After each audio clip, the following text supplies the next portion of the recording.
Hi everyone, Leanne here from Jada Blossom, and I have a neat fall card to share with you today. Hey, so I'm using Jada Blossom's Scallop Circle dies. There we are. The Fall Candies stamp set, Give Thanks stamp set and outline dies, Jada Blossom's Wheelbarrow dies, fall add-ons, their wheelbarrow die, and Doodlebugs Odds and Ends Farmers Market.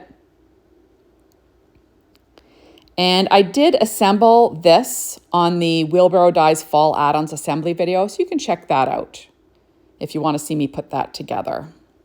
So first of all, I'm going to stamp a sentiment from that Fall Candies stamp set. There we go, on some Neenah Desert Storm 80-pound cardstock using my Misty and some VersaFine Clara Nocturne ink. And I'm going to stamp that sentiment for the front of it. So it says Happy Fall.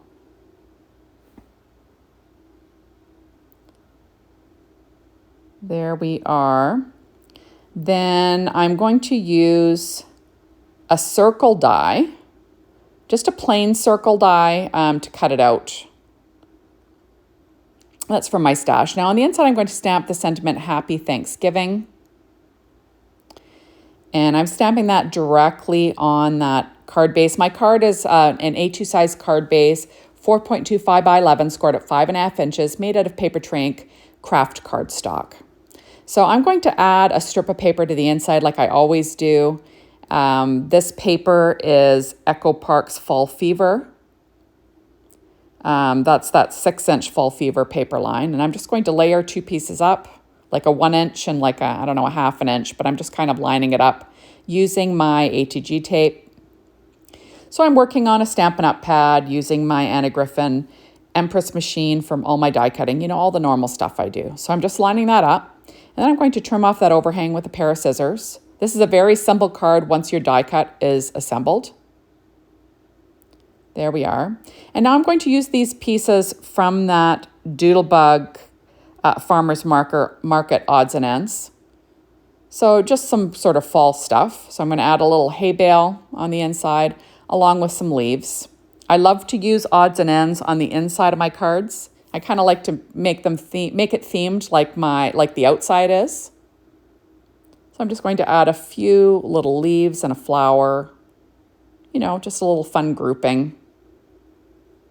I think it adds a little something to your card. So using my Bearly Art glue there, my reverse tweezers, and then I'm going to trim off that overhang with a pair of scissors. And there we go. Kind of fun. So I'm going to add a piece of paper to the front of my card. This is 1/8 of an inch smaller than an A2 size card front, just so there's going to be a little bit of a border of craft cardstock around the edge. There, and I'm just going to add that, just trying to get it as straight as I can. I'm a bit challenged when it comes to that.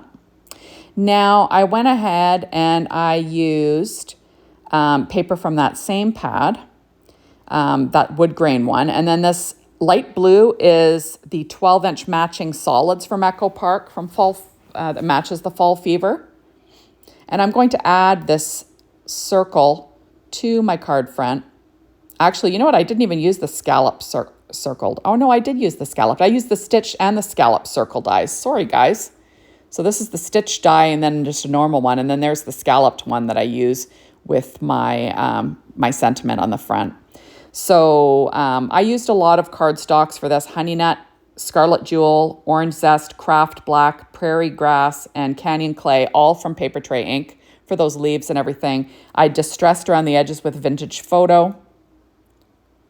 There, I used some Silvermere cardstock and American Crafts black cardstock for that little wheelbarrow, but you can watch me assemble that on the assembly video. And now I'm going to add the whole piece to the front. You'll see that I have that circle hanging off my card a bit, and I'm going to leave it like that. Originally, I thought I might cut it off, but I decided I'll just put it in a little bit of a bigger envelope. I like how it looked.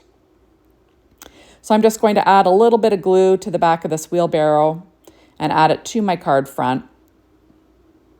It's kind of fun, right? I think inking around the edges of those leaves really added something. And now I'm going to pop up my sentiment with some Stampin' Up! Dimensionals. And whenever I use a die that has already been assembled, there is an assembly video for that, so you can check that out. Isn't that fun? Oops, and of course I didn't get it I thought, got to get that leaf over top. It looks good. And there we go, fun stuff. And now I am pulling out some shape sprinkles, and I changed these. I left it in because I think that you should see when I make mistakes. So these, I didn't even know the brand of these enamel dots, but I thought I'd use the beige. And you'll see in a minute I'm going to change my mind. That's like, do I want to add different colors? No, I take them off and I decide to go with these shape sprinkles from Doodlebug. They're little brown hearts, and I just like the look of them better. So that's what I did. I think the hearts just looked better. So I'm just going to add them with my pen blade. And then there is my card. So thank you so much for stopping by. Be sure to hop on over to the Jaded Blossom blog, Be Inspired by the Team, the Jaded Blossom store, to get your hands on these amazing products. And thanks for watching, and we will see you soon in my next video. Bye, everybody.